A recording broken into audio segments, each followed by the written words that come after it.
ہماری نوکرانی بلا کی حسین تھی اور وہ بہت سج دھج کے آتی، گھر کا سارا کام کر کے دادا جی کے کمرے میں چلی جاتی اور دروازے کو کنڈی لگا لیتی اور 2 گھنٹے کے بعد نکلتی۔ ہم بھی چپ تھے کیونکہ دادا جی سے چارپائی سے اٹھا نہیں جاتا تھا۔ ایک دن اس لڑکی کی جگہ دادا جی کے کمرے میں گئی اور جو دادا جی نے میرے ساتھ کیا کہ میری روح لرز گئی۔ میرا نام نمرا ہے۔ ہم سب لوگ ایک ہی گھر میں رہتے تھے۔ یہ ہمارا آبائی گھر تھا۔ یہاں پر میرے 3 چاچو ایک ساتھ رہتے تھے، لیکن دونوں چاچو اس دنیا میں نہیں رہے۔ اب میرے بابا ہی زندہ تھے۔ میرے دادا بھی حیات تھے جن کا حکم اس گھر میں چلتا تھا۔ ہمارے گھر میں ہر چیز وافر مقدار میں آتی تھی۔ لوگوں کی ریل پیل تھی، دولت بھی تھی، لیکن ایک نوکرانی سب سے زیادہ خوبصورت تھی۔ اس کا نام رانی تھا۔ وہ کہتی تھی کہ میرا اصل نام تو فرزانہ ہے، لیکن میں نے اپنا نام رانی رکھ لیا کیونکہ مجھے فرزانہ نام اچھا نہیں لگتا۔ میرے جیسی حسین لڑکی کا نام تو رانی ہی ہونا چاہیے تھا۔ تھی تو نوکرانی، لیکن اس کے تیور کسی مہارانی جیسے تھے، جیسے بہت زیادہ بگڑی ہوئی تھی، اور اس کے پیچھے میرے دادا کا ہاتھ تھا کیونکہ وہ میرے دادا کی چہیتی تھی۔ میرے دادا کے سارے کام وہی کرتی۔ میرے دادا بستر سے اٹھ بھی نہیں پاتے تھے، اتنے بوڑھے تھے۔ ان کو کھانا کھلانا، دوائی دینا، ان کے پاؤں دبانا، ان کے کمرے کو صاف کرنا، اور جب وہ اکیلے بیٹھے ہوئے ہوں تو ان کے پاس بیٹھ کر باتیں کرنا، یہ سب اسی کے کام تھے۔ میرے بابا کہتے تھے کہ تم لوگوں کا کیا فائدہ؟ دادا کی جو عمر ہے تم لوگوں کو ان کے پاس بیٹھ کر ان سے باتیں کرنی چاہیے، ان کا خیال کرنا چاہیے، ان کی خدمت کرنی چاہیے۔ جب کل وہ اس دنیا سے چلے جائیں گے اور ساری دولت کس کے نام کر جائیں گے، یہ بہت ہی اہم بات ہے۔ میرے چاچو اس دنیا میں نہیں تھے، لیکن ان کے بچے تھے اور ہمارا کوئی بھائی نہیں تھا، اس لیے بابا کو فکر تھی کہ ساری کی ساری دولت پوتوں میں ہی نہ بٹ جائے اور میرے بابا کو صرف ایک حصہ ہی ملے گا، اور وہ ایک حصہ بھی ہم دونوں بہنوں کی شادی میں گزر جائے گا۔ اس لیے بابا پریشان رہتے تھے، لیکن ہم دادا کے پاس بیٹھتے تو ہمیں بالکل بھی اچھا نہیں لگتا تھا۔ وہ بہت عجیب و غریب قسم کی باتیں کرتے تھے، کسی کو پہچانتے تک بھی نہیں تھے۔ ایسے شخص کے ساتھ بیٹھ کر انسان کیا کرے؟ رانی تو ان کے پاس بیٹھ کر بہت زیادہ خوش ہوتی تھی۔ جب رانی کمرے میں ہوتی تو ان کے کمرے سے ہنسنے کی آوازیں آتی تھیں۔ ہر وقت اس کے پاس پیسے بھی ہوتے تھے۔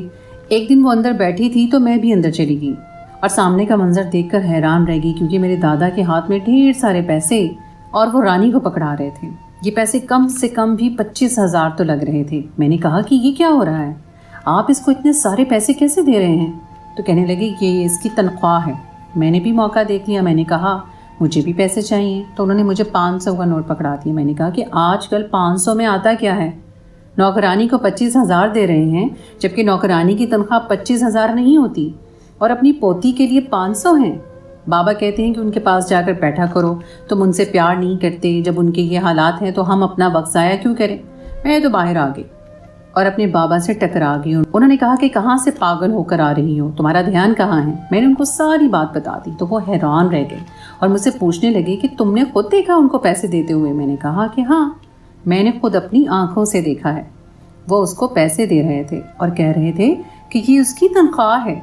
تو بابا نے کہا کہ پہلی بات تو یہ ہے کہ تنخواہ کا وقت نہیں آیا ہے، آج 13 تاریخ ہے، بیچ مہینے میں ہم کسی بھی نوکر کو پیسے نہیں دیتے، اور دوسری بات یہ کہ رانی کی تنخواہ ہر مہینے میں اس کو دیتا ہوں، جو کہ صرف 10,000 روپے ہے۔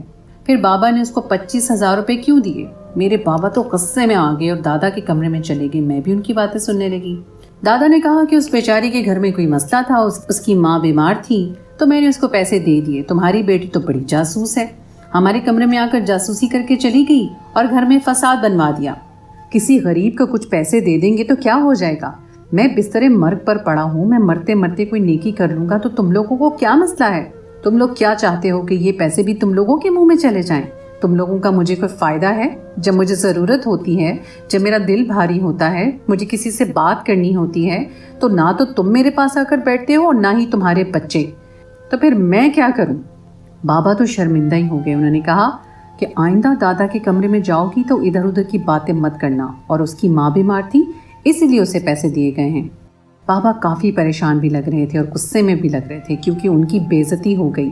پھر وہ اپنے کمرے میں چلے گئے، لیکن کچھ دن بعد بابا نے مجھے ایک اور بات بتائی جس کو سن کر میں اور بابا دونوں حیران رہ گئے۔ میری چھوٹی بہن کافی چھوٹی تھی، وہ 10 سال کی تھی اور میری عمر 17 سال تھی، اس لیے میں اور بابا آپس میں باتیں کرتے رہتے تھے۔ بابا نے کہا کہ تمہیں ایک بات بتانی ہے اور اس کے بعد سے تم نے اس گھر میں بہت زیادہ محتاط بھی رہنا ہے۔ पता नहीं ऐसी कौन सी बात है। मैंने कहा कि ठीक है। बाबा ने मुझे बताया कि रानी ज़रूर कोई चाल चल रही है, वो दादा के सामने झूठ बोल बोल कर उनसे पैसे खींच रही है, क्योंकि कल ही मुझे उसका छोटा भाई गली में मिला। मैंने उससे पूछा कि तुम्हारी माँ बीमार थी, अब कैसी है? तो कहने लगा कि आप अजीब बातें कर रहे हैं, मेरी माँ को दुनिया से गए हुए 4 साल हो गए हैं।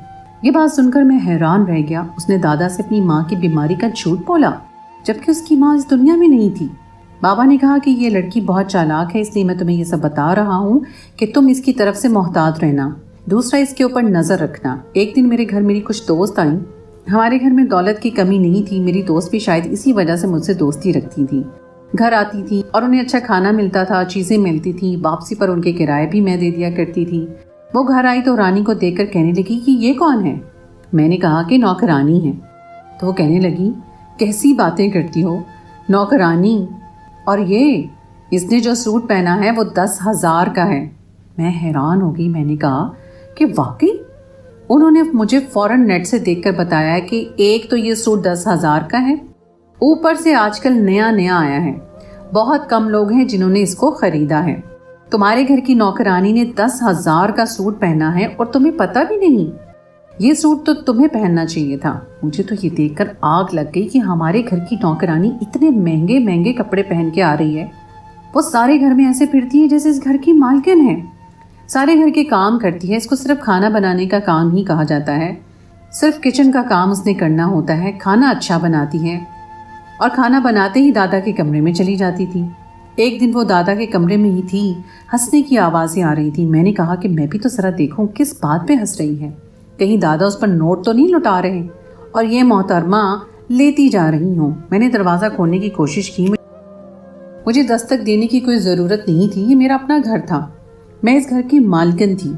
लेकिन ये देख कर कदमों तले से मेरी जान निकल गई कि दरवाज़ा अंदर से बंद था, दरवाज़ा खुला ही नहीं। और वो हंसने में इतने मसरूफ़ थे कि उनको पता ही नहीं चला कि मैंने दरवाज़ा खोलने की कोशिश की है। मैंने फ़ौरन बाबा को कॉल की और ये सब कुछ बता दिया। बाबा भी हैरान रह गए और कहने लगे कि पता नहीं इस घर में क्या हो रहा है, कहीं कुछ ऐसा तो नहीं हो रहा जिसकी वजह से उस पर कोई मुसीबत आ जाए। रानी दिन ब दिन हमारे सर पर सवार होती जा रही थी। उसके तौर तरीके, उसकी हरकतें, उसके घर में सर उठाकर फिरने का अंदाज, उसके पास ऐसा कोई राज था जिसके बारे में पता नहीं था। उसने कुछ ऐसा कर लिया था कि अब उसको किसी बात का डर नहीं था। वो हमारे सामने दंदनाती फिरती थी। अब तो वो हमारी बात भी नहीं मानती थी। एक दफ़ा मैं जूस का गिलास पकड़कर जा रही थी कि मेरे हाथ से गिलास गिरकर टूट गया और जूस ज़मीन पे गिर गया। मैंने उसे कहा कि ये साफ़ कर दो। वो किचन में खड़ी खाना पका रही थी। कहने लगी कि साइड पर ये कपड़ा है, साफ़ कर लो। भला कौन सी नौकरानी आपको ये कहती है कि अपना काम खुद कर लो, जबकि आपने उसको काम पर रखा हुआ है और आप उसको पैसे भी दे रहे हैं। मुझे गुस्सा आ गया। मेरी रानी से लड़ाई हो गई। मैंने कहा कि नौकर हो, नौकर बन के रहो, मालिक बनने की ज़रूरत नहीं है। मैंने तुम्हें काम करने को कहा है, तुम मुझे आगे से बातें सुना रही हो। उठाओ वो कपड़ा और ख़ुद ये सारी गंदगी साफ़ करो। तो कहने लगी कि मैं खाना पका रही हूँ, मेरा काम खाना पकाना है, जो गलती खुद की है उसको खुद ही सही करो। उसने मेरे साथ जिद मना ली, उसने वो साफ ही नहीं किया। फिर बाहर से माली बाबा अंदर आए तो उन्होंने देखा कि गंद पड़ा है, उन्होंने वो साफ कर दिया, जबकि ये उनका काम नहीं था। मैंने भी नहीं किया क्योंकि मुझे भी गुस्सा आ गया था। मैंने ये बात बाबा को बताई और कहा कि इसको नौकरी से निकाल दें। बाबा ने कहा ठीक कहती हो, इसे नौकरी से निकाल देना चाहिए। बाबा ने अगले ही दिन उसको महीने की तनख्वाह, बल्कि उसे अगले महीने की भी तनख्वाह दे दी कि बिना बताए निकाल रहे हैं, इसलिए अगले महीने की तनख्वाह भी तुम्हें दे रहे हैं। अब वो जाने के बजाय किसी तरह मेरे दादा के कमरे में जाने की कोशिश कर रही थी कि मैं उनसे मिलके चली जाऊं। तो मैंने कहा वो सो रहे हैं, जबकि वो सो नहीं रहे थे। कहने लगी अच्छा मेरी कोई चीज़ वहाँ पड़ी है। मैंने कहा कि मुझे बताओ क्या चीज़ पड़ी है, मैं ले आती हूँ। तो कहने लगी नहीं मुझसे कोई गलती हुई है, कुछ नहीं पड़ा, बल्कि ये कोशिश कर रही थी कि वो किस तरह कमरे में जाए। लेकिन हम बाप बेटी को भी उसकी हरकतों का पता चल गया था, इसलिए हम उसके सामने खड़े हो गए थे। हमने कहा कि अपना सामान उठाओ और चली जाओ यहाँ से। वो चली गई। मैंने सुख का सांस लिया और सोचा कि ये काम हमने पहले क्यों नहीं किया था। थी तो हमारी नौकरानी ही, ना ही कोई रिश्तेदार थी जिसको घर से निकालने के लिए ज़्यादा तकलीफ होती, या तो कोई बहुत बड़ा खेल खेलना पड़ता। नौकर तो आते जाते रहते हैं। बाबा ने कहा कि कोई और नौकरानी ढूंढता हूँ जो खाना बनाया करे, और इस दफ़ा कोई बड़ी उम्र की औरत लेकर आऊँगा जिसका काम खाना बनाना होगा। हमें इस तरह की नौकरानी नहीं चाहिए। रानी को घर से निकाल के मैं बहुत मुतमईन थी, लेकिन अभी उस घर से गए कुछ घंटे हुए थे। रात हुई थी कि दादा की तबीयत पूरी तरह ख़राब हो गई। बाबा ने कहा कि शायद उनका वक्त आ गया है, जल्दी जल्दी आ जाओ। हम लोग दादा के पास पहुंच गए। उनके सराहने बैठे थे। वो काफ़ी देर से पूरी तरह रो रहे थे, ऐसे पेश आ रहे थे जैसे उनको बहुत ज़्यादा दर्द हो रहा हो। बाबा बार बार पूछ रहे थे कि क्या हुआ है, दर्द हो रहा है क्या आपको? डॉक्टर को भी बुला लिया था, डॉक्टर भी मौजूद थे, चाचू के बच्चे और बच्चियां भी आ गई थी। सब उनकी तरफ मतवज्जो थे, उनकी चारपाई की तरफ देख रहे थे, आस पास बैठे थे। मेरे दादा को चारपाई पे ही नींद आती थी। उन्होंने जुबान खोली तो कमरे में सारे लोग हैरान रह गए, क्योंकि उन्होंने कहा कि रानी कहाँ है। वो बार बार ये पूछने लगे। हम सब खामोश हो गए। चाची ने कहा कि कहाँ गई है, इस टाइम तो घर पे होती है। तो मेरे बाबा ने कहा उसे काम से निकाल दिया है। मेरे बाबा का इतना कहना था कि मेरे दादा ने मेरे बाबा की कलाई को जोर से पकड़ा और कहा कि किससे पूछ कर तुमने उसे काम से निकाला है। हम सब लोग हैरान रह गए कि इसको बुलाने से आपका क्या मतलब है? आपको कोई मसला है तो आप डॉक्टर को बुलाएं। डॉक्टर खड़ा है। वो कहने लगी डॉक्टर की नहीं, मुझे रानी की ज़रूरत है। ये बात सुनकर सबने कानों को हाथ लगा लिए। दादा किस किस्म की बातें कर रहे थे, लेकिन मरते क्या ना करते। उन्होंने इतना शोर डाल रखा था, रात के 12 बज रहे थे और उन्होंने एक ही शोर डाला हुआ था कि रानी को लेकर आओ। मजबूरी में मेरे बाबा को जाना पड़ा और उसको उसके घर से लेकर आए। बाबा ने वापस आकर बताया कि वो बहुत तेवर दिखा रही थी, कह रही थी कि मैं तो नहीं आऊँगी क्योंकि तुम्हारा बाप मर रहा है तो मुझे लेने के लिए आ गए हो। बहुत बुरी हरकतें कर रही थी। उसके आने की देर थी कि दादा बिल्कुल ठीक हो गए। वो दादा का हाथ पकड़कर बैठ गई। सारे घर वाले हैरान रह गए और कहने लगे कि घर में हो क्या रहा है, इस औरत को यहाँ से निकालो। मेरे बाबा ने कहा कि इसको निकाल दिया था, लेकिन फिर जो हुआ वो तुम सबके सामने है। अब तुम ही बताओ कि हम सब क्या करें, मैं तो परेशान हो गया हूँ। दादा के सामने बाबा ने अपना इमेज भी खराब कर लिया। वो बाबा को ऐसे देख रहे थे कि जैसे उनको जान से मार डालेंगे। रानी के चेहरे पर फातिहाना मुस्कुराहट थी। वो बहुत ज़्यादा खुश थी। दादा ने फ़ौरन उसे पैसे निकाल कर दिए और कहा कि तुम्हारा रोज़गार कोई बंद नहीं करेगा, मैं इधर ही हूँ, अभी मर नहीं रहा हूँ। जो लोग ये चाहते हैं कि मैं मर जाऊँ वो ये सुन लें कि मैं इस दुनिया से जाने वाला नहीं हूँ। पानी सर से गुजर चुका था। अब तो सब घर वालों को पता चल गया था कि इस घर में क्या हो रहा है। जो भी है वो बिल्कुल अच्छा नहीं हो रहा था। एक नौकर का एक ऐसे शख्स से इतना करीब होना जो बिस्तरे मर्ग पर पड़ा है और इतनी सारी जायदाद का मालिक भी है। मैंने सबको ये भी बताया कि जब रानी अंदर जाती है तो अंदर का दरवाज़ा भी बंद हो जाता है। सबने अपने कानों को हाथ लगा दिए और कहा कि हमारा बाप लगता है मरने से पहले हमें शर्मिंदा करवा के जाएगा। दरवाज़ा बंद करने का क्या मकसद हो सकता है? बाबा ने कहा कि तुम सब मिलकर मेरी मदद करो। मैं तो अपनी तरफ से जो कर सकता था मैंने कर लिया। तभी रानी की आंखों में जाते हुए भी जीत की खुशी थी, क्योंकि शायद उसे पता था कि वो वापस आ जाएगी और उसे कोई रोक नहीं सकता है। लेकिन अब मैंने मामलात अपने हाथ में लेने का सोच लिया। मैंने कहा कि मैं देखूंगी कि कमरे में क्या होता है। मैं रानी के क्वार्टर में गई और मैंने उसके कपड़े चुरा लिए। मैंने ये बात किसी को भी नहीं बताई कि मैं अपने दिमाग में एक प्लान बना चुकी थी और उस पर अमल करना चाहती थी। वैसे मैंने गलती की, मुझे ये बात बाबा को बता देनी चाहिए थी, लेकिन बाबा मुझे ये काम कभी न करने देते और मैं बड़ी बहन बन के सबका मसला हल करना चाहती थी। मैंने सोच लिया कि मैंने क्या करना है।